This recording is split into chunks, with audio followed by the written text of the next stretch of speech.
Hola, hola, ¿qué tal? Espero te encuentres bien. Gracias por tomarte el tiempo para ver este video. Gracias también por compartirlo. Precisamente estábamos tocando en un video anterior el tema de esos dioses egipcios, ¿no? De cómo fueron juzgados, ¿no? Pasaron esos juicios sobre todo Egipto, ¿no? Y todo lo que significaba, ¿no? El, el confinamiento que significa Sor de la palabra, obviamente Mizraim, que al fin de cuentas Egipto es eso, ¿no? Aflicción, pelea, confinamiento, cerco. Eh, Después de ahí, quiero que hoy me acompañes a lo largo de este video para que veamos cómo son los juicios, ¿no? Porque una vez que entendamos que todo se basa con legalidad, con leyes, entonces obviamente vamos a entender más claramente lo que tenemos y lo que no tenemos que hacer, y vamos a saber exactamente cómo son los juicios del Padre, ¿no? Del Todopoderoso. Precisamente en el libro de Juan, capítulo 12, dice algo muy interesante. La gente que estaba ahí y que oyó la voz decía que había sido un trueno. Otros decían que un ángel le había hablado. Jesús dijo: esta voz no se oyó por mí, sino por causa de ustedes. A este mundo ya le ha llegado el juicio y el príncipe de este mundo va a ser expulsado. El príncipe de este mundo va a ser expulsado. Ya habíamos comentado en el video anterior quién es el príncipe de la potestad del aire, el príncipe de este mundo. Sabemos que somos de Dios, pero este mundo está bajo el maligno. Sí, Satanás es el que gobierna, por eso ves este caos, ¿no? Por eso ves todo lo que ves. Por eso nosotros esperamos este gobierno justo, el rey, el príncipe de paz, Jesucristo, que venga a implantar este reinado universal, ¿no? Por eso todas las profecías de la Biblia apuntan a eso, ¿no? En el libro de Daniel se habla precisamente de eso, ¿no? Del sueño que tuvo Nabucodonosor, en donde veía esta estatua de 4 diferentes materiales que simbolizan los 4 reinos que han gobernado a lo largo de la historia, y una piedra que caía del cielo, no cortada con mano de hombre, sino que caía del cielo y desmenuzaba, ¿no? Desmenuzaba por completo a la estatua. Caían los pies de barro con hierro mezclados, y esta piedra crecía y se hacía un monte enorme, ¿no? Estamos hablando de Monte Sión, de Jerusalén, la ciudad que va a gobernar, y la piedra obviamente representa a Jesús, ¿no? La piedra viva. Esto lo puedes leer en la carta de Pedro, lo puedes leer en Isaías 28, aquí pongo una piedra preciosa, piedra probada. Sí, cuando se habla de la piedra, estamos hablando de Jesucristo, ¿no? Que es el príncipe de paz, que también nos lo menciona precisamente el libro de Hechos. Pedro en su discurso menciona: este Jesús es la piedra reprobada por ustedes, los constructores, los edificadores, la cual ha venido a ser cabeza del ángulo. Y en ningún otro nombre hay salvación, porque no hay otro nombre bajo el cielo dado a los hombres en que podamos ser salvos. Él es el que tiene hoy la autoridad para dar la salvación, ¿no? Es algo que hoy quiero que me acompañes a estudiar, porque precisamente estudiando para este tema me quedé sorprendido, ¿no? Es increíble cuando empiezas a buscar respuestas y llega la iluminación del cielo, ¿no? Realmente es maravilloso, ¿no? Como la escritura te abre el entendimiento y empiezas a comprender cosas ocultas, ¿no? Cosas, clama a mí, yo te responderé y te mostraré cosas ocultas que tú no conoces, ¿no? Bueno, ya vimos este versículo, ¿no? Capítulo 12, versículo 29 de Juan. A este mundo ya le ha llegado su juicio y el príncipe de este mundo va a ser expulsado. Juan 12, 29, 31. De ahí, el siguiente versículo precisamente también es en Juan, y dice así: pero les digo la verdad a ustedes, les conviene que me vaya, porque si no lo hago, el Consolador no vendrá a ustedes. En cambio, si me voy, yo se los enviaré, y cuando Él venga convencerá al mundo de su error en cuanto al pecado, a la justicia y el juicio. Los convencerá en cuanto al pecado, porque no creen en mí. Los convencerá en cuanto a la justicia, porque voy al Padre. Y ustedes ya no podrán verme. Los convencerá en cuanto a juicio. Escucha esto. Porque el príncipe de este mundo ya ha sido. Aquí ya nos dice algo bien interesante, ¿no? En Juan 12:29 nos dice que será expulsado el príncipe de este mundo. Y aquí nos dice que porque el príncipe de este mundo ya ha sido juzgado, es decir, ya se dictó la sentencia, lo cual es maravilloso, precisamente ahora que hemos tenido, posiblemente tú has estado al tanto de estos juicios que se están llevando a cabo, ¿no? De esta demanda de un personaje muy famoso y su mujer o exmujer, y las declaraciones, el juez, los testigos, el jurado. Es increíble, ¿no? Porque todo esto físico, más bien lo físico es una copia de lo espiritual, ¿no? Es algo que quiero que entiendas porque, como te lo he tratado de explicar, la representación del jardín del Edén es una representación del trono celestial, ¿no? Todo tiene que ver con el tabernáculo, con el templo, con Dios queriendo habitar en medio de su pueblo. Y entonces todo lo que hay aquí es una copia de lo que está ahí. Eso lo puedes ver en el libro de Éxodo, donde se le dice a Moisés: haz todo conforme al modelo que se te mostró en el monte, ¿no? Conforme al modelo que viste, y es tal cual, ¿no? Precisamente el libro de Hebreos también nos habla de eso, ¿no? Que el tabernáculo, los utensilios que se usan en el templo, o que se usaban, porque en ese momento no hay templo, eran una copia de cosas mejores que están en el cielo, ¿no? Donde tenía que haber un sacrificio mejor, ¿no? Donde entró como sumo sacerdote nuestro Señor Jesucristo según el orden de Melquisedec, ¿no? Ese libro de Hebreos es muy interesante, pero quizás es complicado de entender, por eso no te recomendaría que lo leyeras todo, porque sí tiene muchas cosas que tienen que ver con el sacerdocio, que tienen que ver con... Y si tú no entiendes el libro de Levítico, no vas a entender, vas a distorsionar el libro de Hebreos, ¿no? Ya que, como te lo digo, tienes que entender primero la base, que es los primeros libros de la Biblia, para poder entender los libros finales, ¿no? Te comentaba que si no entiendes el Éxodo, si no lo has leído, pues no vas a entender nada de lo que está pasando en el Apocalipsis, ¿no? Porque es una referencia directa entre Faraón, que es una especie de anticristo, y la bestia, ¿no? Vas a ver exactamente las plagas, la plaga de la oscuridad con Faraón y la plaga de la oscuridad con la bestia, ¿no? Y exactamente el granizo, etcétera, etcétera, plagas, exactamente todo el juicio es muy similar, porque a fin de cuentas es el juicio sobre los dioses, como lo platicábamos, ¿no? Lo que nos dice Éxodo capítulo 12, versículo 12, ¿no? He juzgado a los dioses de Egipto. Al fin de cuentas son los dioses que están siendo juzgados. Y también ese tema es muy interesante, ¿no? Porque cuando entiendes la simbología y por qué son las plagas y cómo tenían que ver, porque obviamente cada deidad de Egipto era la protectora de algo, ¿no? El dios del sol, digamos, Ra, obviamente era el dios del sol, ¿no? Entonces cuando viene la plaga de oscuridad, que se menciona que era una oscuridad que se podía palpar, así es que es algo muy interesante ese tipo de tinieblas, porque menciona que nadie se movió de su lugar, ¿no? Es decir, ni siquiera se podían mover, porque podíamos decir, pero pues con una lámpara, con algo que te alumbrara, pues tal cual, ¿no? Podías seguir tu vida, ¿no? Pero ahí nos menciona que cayó una densa oscuridad que hasta se podía palpar, y ninguno se movió durante ese tiempo, ¿no? Se quedaron en sus lugares, y que era directamente un juicio sobre el dios Ra, ¿no? Que él decía que era el que gobernaba la luz, el dios del sol, ¿no?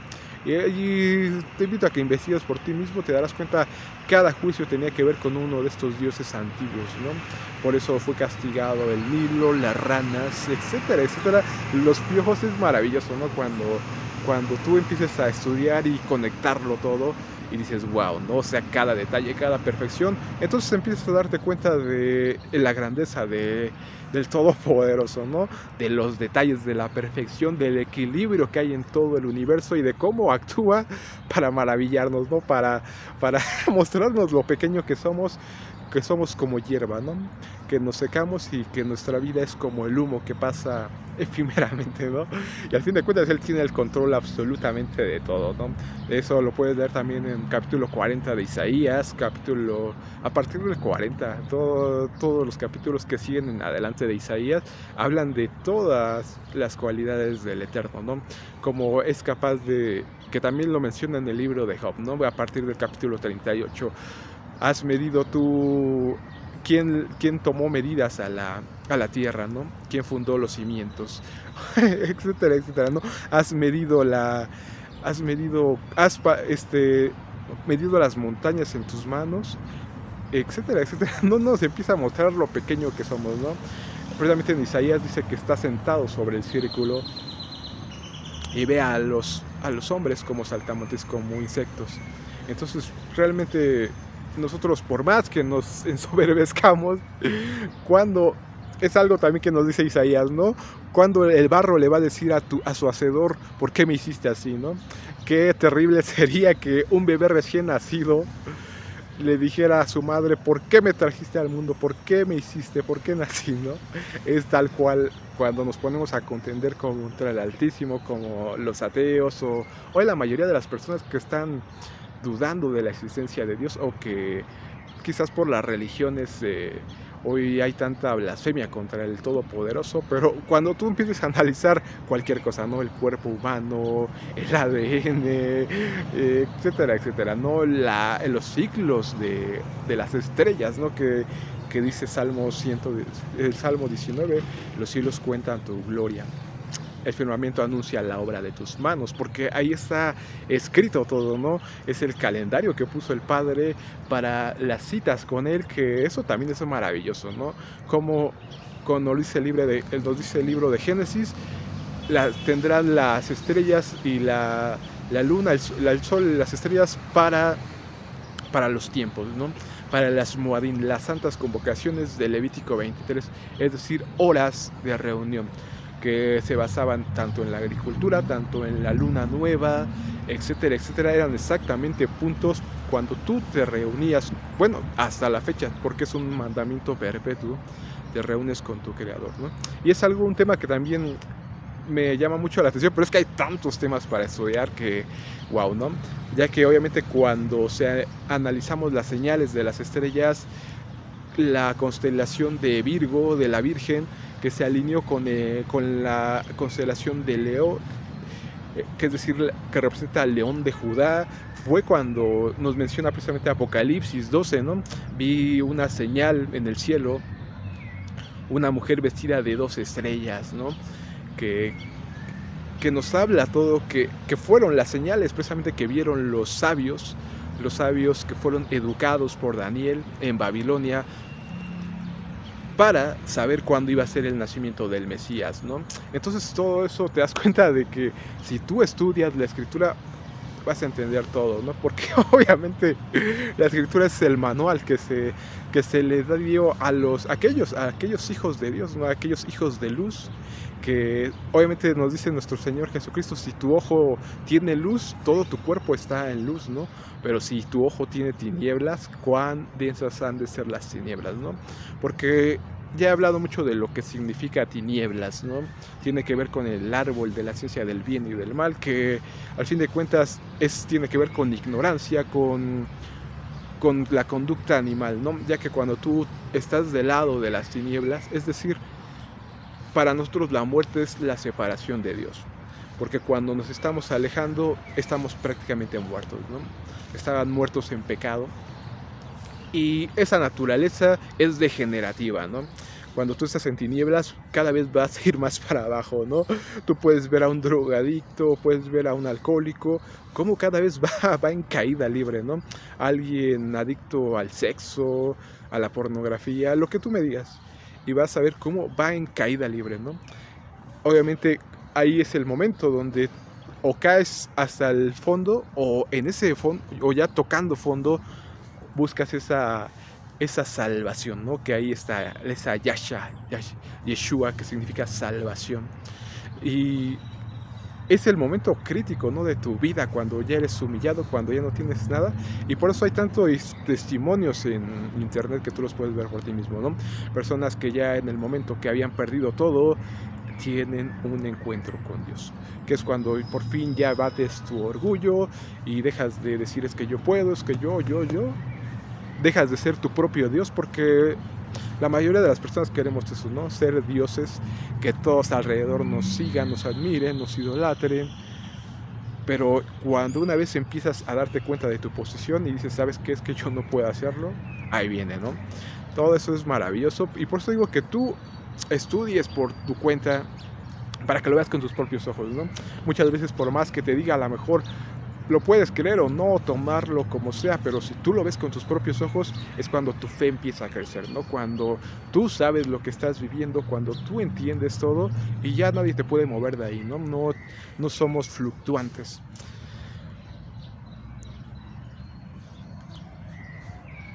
Bueno, ya hemos leído lo que era Éxodo 12:12, ¿no? Y que nos decía: esa noche yo pasaré por la tierra de Egipto y daré muerte a todos los primogénitos de los hombres y de los animales de Egipto, y así ejecutaré mi juicio sobre todos los dioses de Egipto, porque yo soy el Señor. Ahí está, ¿no?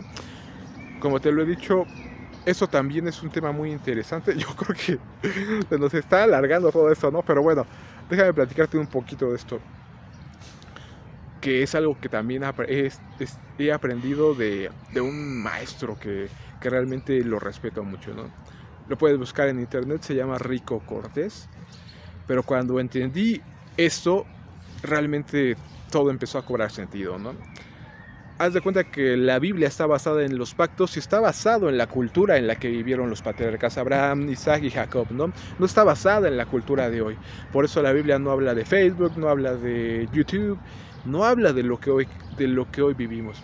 Habla de cómo se movían las civilizaciones en ese tiempo, ¿no? Los convenios, los pactos, etcétera, etcétera, ¿no? Obviamente había honor, por eso hoy que entiendo eso y veo las películas de gladiadores, de la nobleza, como que digo, wow, ¿no? Porque eso te lleva a entender cuál era el pensamiento de esas personas en la antigüedad, ¿no? Porque obviamente era muy, muy importante el honor, ¿no?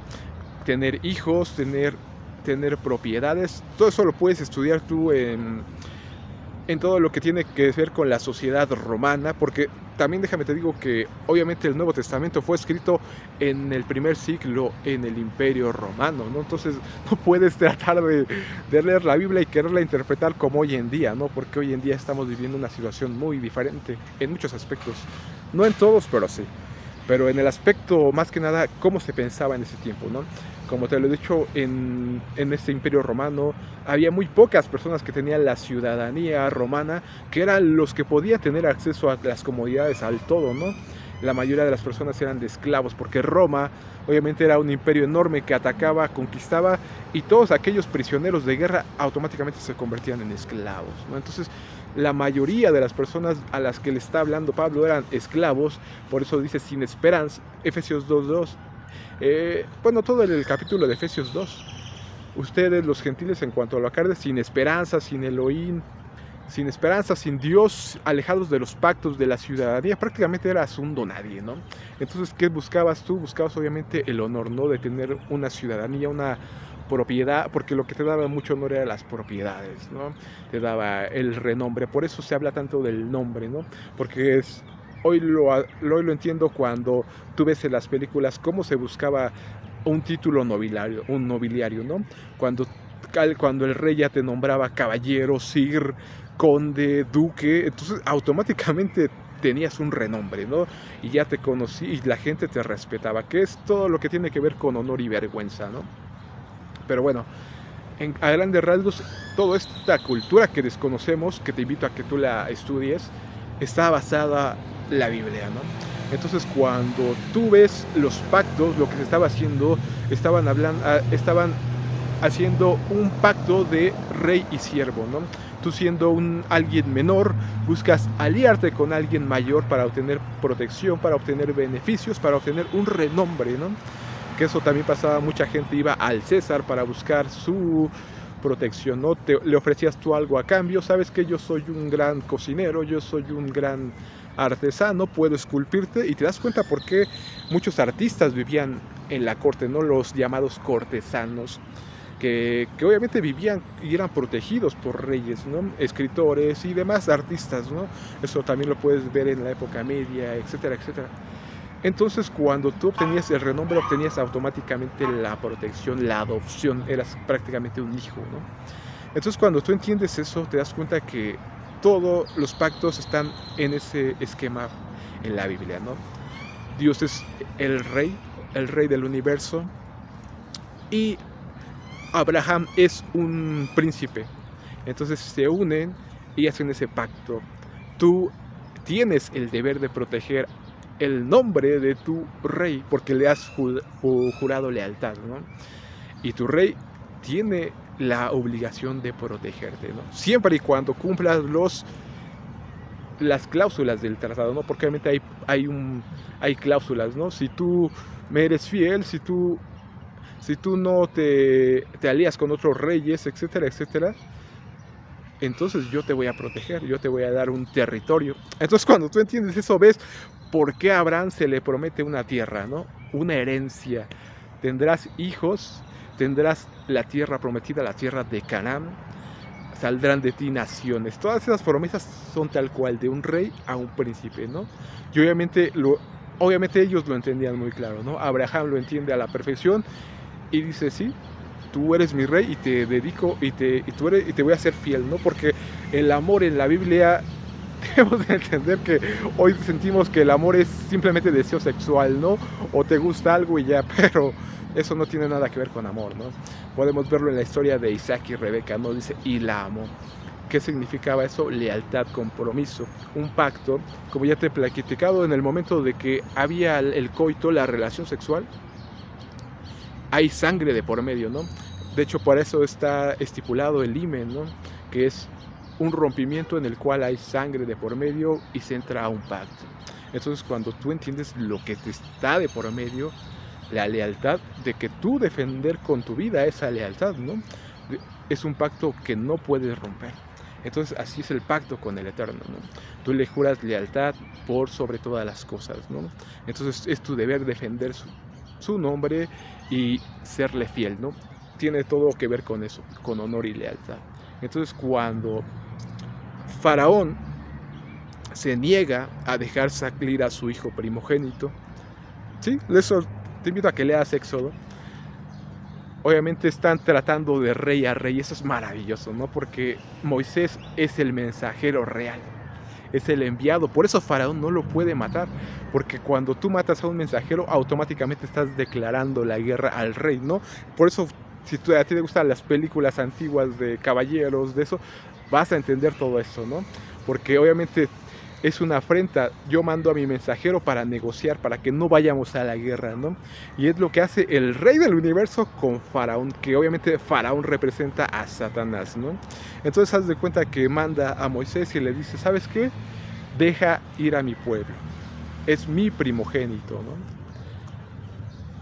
Y obviamente Faraón, ¿qué dice? No, yo no conozco a este Yahvé, a Yahweh. Yo no conozco a tu Dios, al Dios de Israel, etc. Lo puedes leer en todo Éxodo, es demasiado hermoso, pero sería muy largo, ¿no? Entonces, obviamente, ahí está declarando la guerra, ¿no? Por eso, ¿entiendes por qué? Si no sueltas a mi primogénito, a mi hijo, entonces voy a matar a tu hijo, ¿no? Entonces, realmente por eso entiendes todas las plagas, que al final, la plaga final, la muerte de los primogénitos, obviamente tuvo que ver directamente contra Faraón, ¿no? Que era el que representaba, que también eso es demasiado datos que tienes que investigar, porque obviamente Faraón era prácticamente un dios, lo mismo que César, y así exactamente cada rey era un representante de su deidad. Eso también es muy muy interesante, porque te vas a dar cuenta que los reyes en la antigüedad tomaban el nombre de su dios. Por ejemplo, en Babilonia el dios principal era Bel, y se llamaban, inclusive a Daniel le pusieron por nombre Belsasar, ¿no? O a Mardoqueo, que se llamaba Mardoqueo precisamente por eso, que significa servidor de Marduk, ya que adoptaban el nombre de sus dioses Baal, Bel, etcétera, etcétera.